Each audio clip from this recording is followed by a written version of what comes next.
Hi, my name's Cecilia Poullain, and welcome to this episode of Brave New Women. All around the world, there are amazing, ordinary women doing extraordinary things. Brave New Women is about giving those women a platform and a voice, and it's about changing the way that women are perceived. And it's a way of inspiring all of us to do the things that we've always wanted to do. This is the fourth in a mini-series of women who work in conservation in Latin America. I'm so grateful to Erin Hicks of the Center for Protected Area Management at Colorado State University for organizing the interviews, and to both Erin and Maria Cristina Silva for doing the translations. Today, I feel privileged to be talking to Sonia Maria Gonzalez Molina. Sonia is the director of the Directorate of Capacity Building, National Forest and Wildlife Service of Peru. She's a biologist, and she's also studied senior management and conservation leadership. She's a specialist in quality management and environmental auditing at the National Agrarian University of Lima, and also a specialist in environmental law at the University of Jaén, in Spain. She has more than 15 years of professional experience, including 10 years in the public sector, in capacity building, the management of forests, water, soil, and climate change, and the management of social and environmental conflicts and forestry projects, environmental and social issues for international cooperation. She completed her master's degree in applied ecology and has postgraduate studies in environmental management, public management, and natural resources. She promotes the comprehensive empowerment of women and responsible environmental management, advising institutions and companies on these issues. That's a pretty impressive CV you've got. Okay, thank you. Could you tell us just a bit about your background, where you grew up, your education, and then we'll look at what was driving you to start working in conservation? Okay. I grew up in a mountain town in Peru. It was one of the biggest valleys in Peru, and it's called Montaro Valley. And the city that I grew up in is Huancayo, and I studied there for 15 years. Considero que tuve un buen desempeño en la And escuela. I feel like I had a good experience with my schooling there. I had a happy family life, and traveled to Lima, which is the capital of Peru, because I wanted to study in the university, and I ended up studying at the National Agrarian University in La Molina. Mi vida en la universidad la combiné con mi labor de And mamá. so when I did my university, I actually became a mother within the third year of studying biology. And with my family's support, I was able to finish my studies. Fortunately, my mother passed away on the last semester of my university, and she really wanted me to continue with my studies and my specialization in a master's program, and I did that during the first years of my daughter's life. Gosh, so you were studying and bringing up a child at the same time. Yes. It was a time of a lot of growth. Cuando me hice profesional, And so when I became a professional, I worked from my house. I did some important consulting work thanks to the support of my professors and advisors. And when I finished my master's, I was able to get my first work opportunities, helping some professors with their courses. And in biology, I created documents for public and private management. I did editing of theses, and I edited an important scientific journal. And my hobbies at this time were traveling, reading, graphic design, and also being involved with social media, putting my thoughts and sharing photos about my travels. And Sonia, where did the interest in conservation come from? Me inspiró mi madre, ¿no? Ella ha sido siempre mi inspiración. So my mom inspired me. She was a teacher of natural sciences at the elementary school level. And that's what inspired me to study biology. And so I decided to focus on the scientific, political, and social aspects of conservation. Mm-hmm. And what is your current job and what does that involve? Actualmente soy directora de fortalecimiento de Right now, I am the director of training and capacity building for the National Forest Service of Peru. And my principal responsibility is to develop training programs and help develop the abilities for different actors and different stakeholders regarding the sustainable use of forests in my country. So that's really just to provide opportunities for people to get the technical assistance so that they take care of, and protect our forest in a better way. And two questions. How much forest is there in Peru and what are the issues in protecting it? Bueno, nuestro país se considera un país de bosques. La cantidad de So Peru is a country of forests. I can't give you a number exactly because that number is always changing because deforestation is always happening. So we're losing our forests, but it's a very diverse forest. Que se usan más del 40% de los bosques primarios, que son 25 millones de hectáreas. Sí, y decía que so 60% of Peru's forests are used. There's extraction. But 40% of the forests we could say are primary forests. And those are the forests that we're trying to protect. And the primary forest comes out to 25 million hectares. And what are the challenges in protecting that primary forest?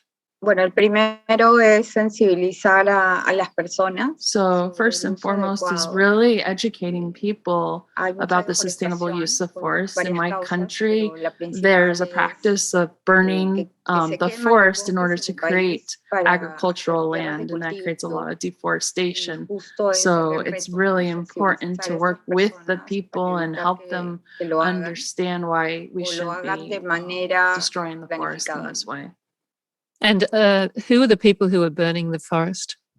Muchos son so a lot of people are farmers who unfortunately don't have access to good fertile land, and so they're in areas where it's very dry or there's a lot of mountains, and so they have no choice but to try to make do with the land that they have access to, and they'll burn the forest in order to create fertile land because they don't have access to good farmland. And another activity that really contributes to deforestation in my country is mining, the mining of gold, and that happens in and around the rivers in the forests, and that really is catastrophic for our forests. And how do you work in accessing those two populations and training those two different populations? Bueno, es un reto por varias razones. So the first challenge is really identifying who are the people that are doing this, because it's illegal activity. So they're deforesting illegally through mining and through the burning of the forest for agriculture. And so it's hard to find these people.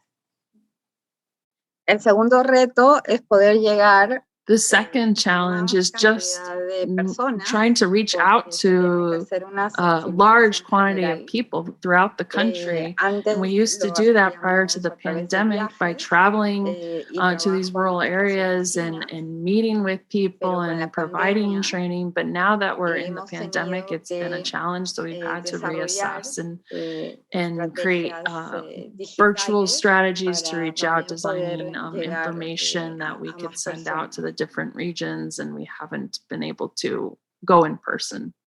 Sí, y otro reto, el último que podría mencionar, está referido a la forma. And then the third and final challenge that I would like to mention is regarding communicating with these people, because 35% of Peru's forests are taken care of by indigenous communities. And so these indigenous communities often don't even speak Spanish. They have their own local language, and so we have to find ways to reach out to these communities through our means of communication and reach out to them in their own language. And how much forest is Peru losing each year? Bueno, varía, pero está siempre en incremento, ¿no? Deforestamos. So the rate of deforestation in Peru is always increasing. Unfortunately, each year it's more and more. And la olvidé, pero looking up the information for that right now. Sí, se estima, más o menos recordaba, estamos alrededor del 30%, ¿no? La tasa de deforestación.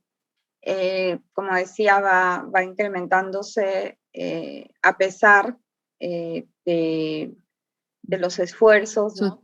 Right now, just looking at the statistics, the rate of deforestation is about 30% of the forest is being destroyed at an annual rate, and that we've always seen increase, even though we're working really hard to prevent that from happening. And it's really due to the migratory farming practices, like I mentioned before, to the mining, to the illegal logging, and also to narco-trafficking. And how many of you are doing this work? CERFOR tiene una oficina central en la capital, en Lima, donde nos ubicamos nosotros, la Dirección de Fortalecimiento de Capacidades. Somos pocas personas, somos 8 personas. So I work out of the central office in Lima, in the capital, and we have a team of 8 that's just been increased to 13 that are focused on capacity building. And we also have regional offices throughout the country where there are some people that are specialized in capacity building that are there. And then also within the Amazon, we have regions, 3 different regions in which there are capacity building centers. But really, it's a small group of people that are working to bring awareness to this issue. So my office is really in charge of designing the strategy and the materials. So we lead the effort and we disseminate our materials, our training materials to all the other regional offices. So we're really leading the initiative. And have you had any notable successes? Sí, puedo enumerar un par de resultados en los 2 años que llevo en So the first accomplishment or story of success that I would like to share is regarding a program that we've named Serve4 Educates, and it's an online educational program that we've designed to really complement our efforts that have been traditionally done by visiting these rural areas. Mucho de los conocimientos, de los cursos que inicialmente dábamos en campo. Y bueno, el segundo éxito que en realidad llevaba muchos años desde el inicio de... And so another thing that I'm really proud of that's taken a lot of years in the making to come about is our plan for the strengthening of capacities in relation to the management of forests and fauna in Peru. And so it's our guiding document, it's our guiding plan that directs us on our strategy for capacity building regarding sustainable forest use. So what does capacity building actually mean? Nuestro plan desarrolla conceptos, ¿no? De estos términos y trabaja como el mayor concepto del desarrollo de capacidades, capacity building, ¿no? O la construcción o el desarrollo de capacidades. Y define como actividades del desarrollo de capacidades la sensibilización, la capacitación, la asistencia técnica. Básicamente. So capacity building for us really involves three areas, which is awareness building, training, and technical assistance. And has that plan started to be rolled out? Sí, en realidad empezó antes de aprobarse, porque como comenté, lleva varios años tramitándose. Pero cuando llegamos a hacer lo actualizado. So the plan has been formally implemented in April of this year, but informally we've been, because it's like I mentioned, it's been years in the process, and we've been implementing it informally as we've designed it. And then we're going to have like the official final launch at the end of June. De socialización a fines del mes de junio. Oh, wow. Well, congratulations. Thank you. And Sonia, what would it require in your mind? What would be the most important things that need to happen, perhaps they're in the plan, to stop deforestation in Peru? Bueno, yo tengo varias ideas que las he ido recogiendo desde mis maestros, desde la universidad y mis estudios. So I have a lot of ideas and inspiration from my professors and advisors at the university as well. But what all these ideas have in common, or what they focus on, is the people, that we have to work with the people. Sí, y los retos. It ranges from having, convincing people to use the forest with sustainable practices, to actually giving people the benefits in their work and where they are, so that they don't feel inspired to move to these areas in deforest, because they're looking for opportunities, or they're looking for ways to provide for their families. If they receive benefits with their of employment elsewhere, they won't feel the need to go to the forests. Mm-hmm. And how much support do you get from the Peruvian government? En realidad es muy complejo, ¿no? Porque el sistema, que es un sistema nacional, tiene, si bien, muchas instituciones, pero el servicio es muy pequeño para atender los millones de bosques que tenemos. Y cuando se creó el Ministerio del Ambiente, muchos años después del Ministerio de Agricultura, que antes cuidaba los bosques, se separó de algún modo los presupuestos y están. So the governance of my country is really complex, and there's a lot of institutions at the national level that are doing very similar functions. And the responsibility of taking care of the forest is divided between the Department or the Ministry of Environment and SURF4. And SURF4, my agency, is very small and doesn't have a sufficient budget to do what it needs to do to take care of the quantity of forest that Peru has. And we are waiting on the launch of a program or a project that will bring in some more funding that will start at the beginning of next year, and we hope that will come to many more regions, or there will be more projects that'll bring in additional funding. Is there any funding from outside Peru? Sí, en realidad se dinamizó mucho el apoyo para los bosques a partir de la creación del Ministerio del Ambiente hace 13 años. So in the last 13 years, we have received external sources of funding. We have 6 cooperative agreements with external sources of funding at this moment. But it's been a process, and we haven't quite consolidated reliable and consistent sources of funding from the international community. Mm-hmm. Sonia, I just want to change track a little bit and ask you about, you have had great success as a woman in the area.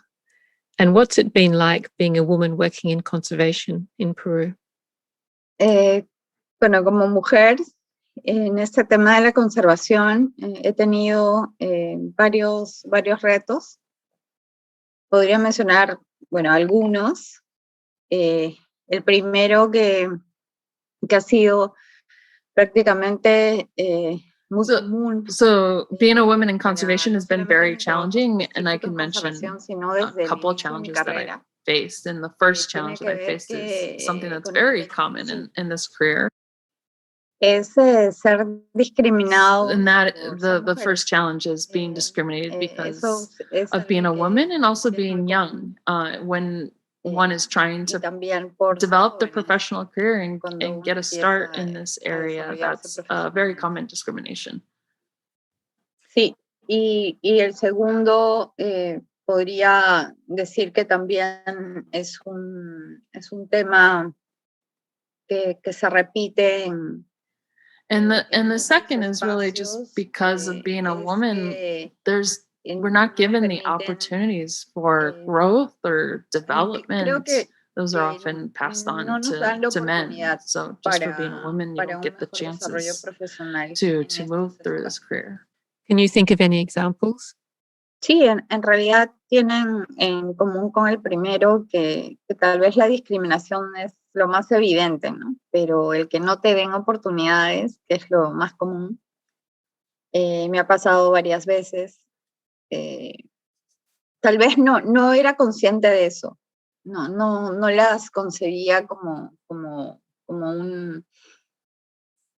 algo que me estaba pasando por ser mujer al principio.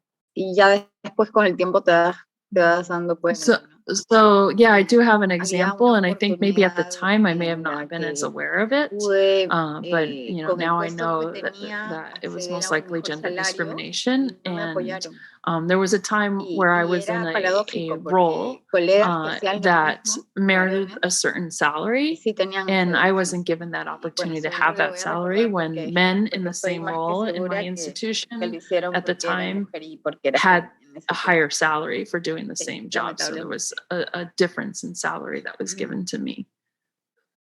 And how have you dealt with that discrimination? How have you managed to succeed despite that discrimination? Bueno, lo primero es, como yo le llamo, la primera línea de apoyo. The first, I have support of my family. My family's been crucial in just providing support, because when you face these situations, you become dismotivated, and my family's helped me get through these difficult situations. The second source of support has been my friends and colleagues who, when I've faced these difficult times, have helped me rise above these difficult times and push through. Y bueno, y tercero, que sí busque ayuda, ¿no? Ayuda en psicólogos, psicólogas, en coaches, que me permitieron sobrellevar algunos momentos. Y creo que he logrado. The third source of support has been psychologists and therapists and professional coaches, and they've helped me bring together a group of tools that I use that range from scientific to mystical to spiritual tools. And I just wrote about that in an article that I've published on my LinkedIn called Sana or Healthy, and I highlight some of those tools that I use to help help get through challenging times, but also help just promote self-care. Could you give us some examples of those tools? Sí, bueno, yo las enumeré, alcancé a compartir unas primeras 6 herramientas y en realidad son básicamente formas de... So in my article on LinkedIn, I los voy a ir diciendo identified 6 areas of focus, and I'm going to say them one by one. La primera, sí, tiene que ver con, que es la más reciente, ¿no? La que descubrí más reciente, es una filosofía de una española que es muy joven. The first is related to it's a philosophy by a young Spanish scientist.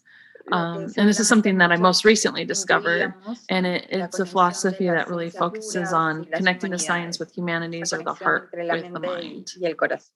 La segunda es la que conocí a través de una coach peruana, que es Ana Romero, que justo estoy en un programa que se denomina Growth Academy.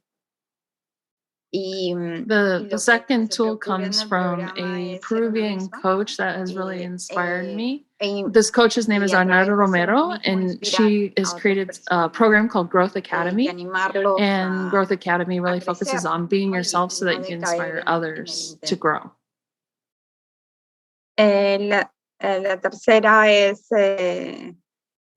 mi contacto con las culturas orientales, ¿no? Conocí a un gurú, su nombre es Sadhguru.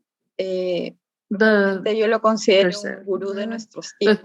The third tool that I write about is just a connection with Eastern culture, and in specific a guru from India named Sadhguru, and his short videos of his philosophy have really inspired me. El cuarto es Laín García, que es un español joven. Él me ayudó justo cuando lo que me hacía falta era trabajar mi espiritualidad. Él tiene un muy buen... So another tool that I wrote about comes from Elaine Garcia from Spain, who's learned from the best of coaches, and has really helped me with my spirituality, and does a connection between the law of attraction and love, health, and finance. El quinto es Adrián Yepes, es un ecuatoriano. Con él logré muchos buenos consejos para mejorar mi alimentación, conservar mi peso óptimo y mejorar mi nutrición. The fifth I write about is Adrián Yepes, who's an Ecuadorian nutritionist and who has really helped me understand how to better manage my nutrition. I have some family health history with diabetes and just really trying to prevent that. And I've learned a lot through his nutritional advice. Sí, el sexto tiene que ver con el enfoque esotérico, que en realidad siempre he tenido desde que me acuerdo. The sixth tool or inspiration that I write about is a Spanish guru that has an esoteric focus and really combines yoga and spirituality. And I can share these names, or you go to my LinkedIn and find these names if these sound interesting to you and you want to learn more. Sí, y el último, que fue uno de los primeros, o que yo ya los ubiqué como herramienta que encontré hace algunos años, es cómo el yoga te cura, ¿no? Es el yoga medicinal, que también lo aprendí en un curso con un grupo de amigos.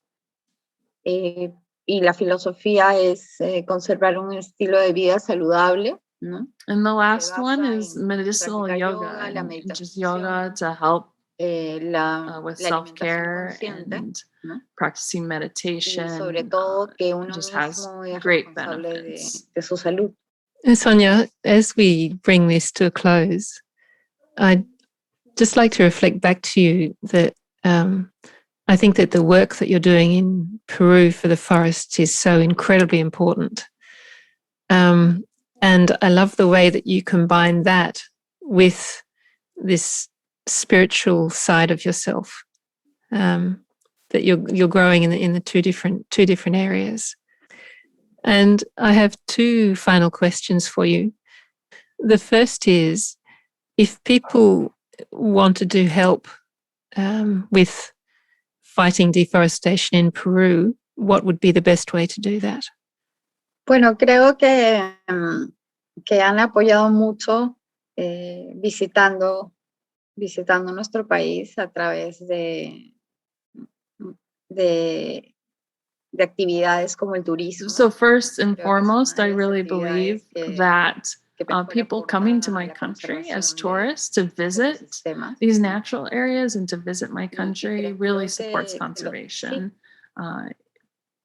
Y bueno, lo segundo es que eviten, o sea, realicen buenas prácticas para evitar el calentamiento. And the second thing that listeners can do is do their part in helping mitigate and reduce the impact of climate change, because that affects the whole entire planet, but it also affects Peru's forests. En ese sentido.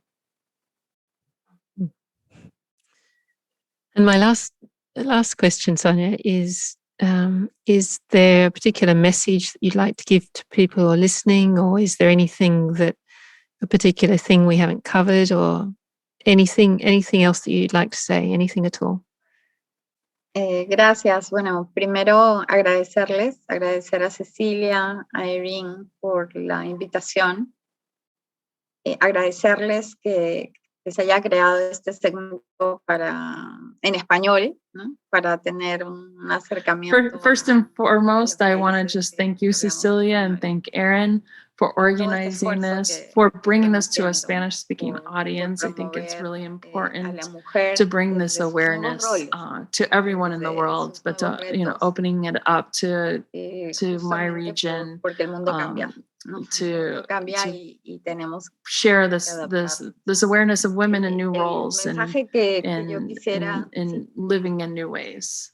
Y bueno, finalmente sí, un mensaje a todos y todos quienes pueden escuchar este podcast, decirles que no pierdan su humanidad, que podemos tener muchas dificultades, podemos incluso tener diferencias con las personas, pero en el fondo somos más que solamente nuestros pensamientos.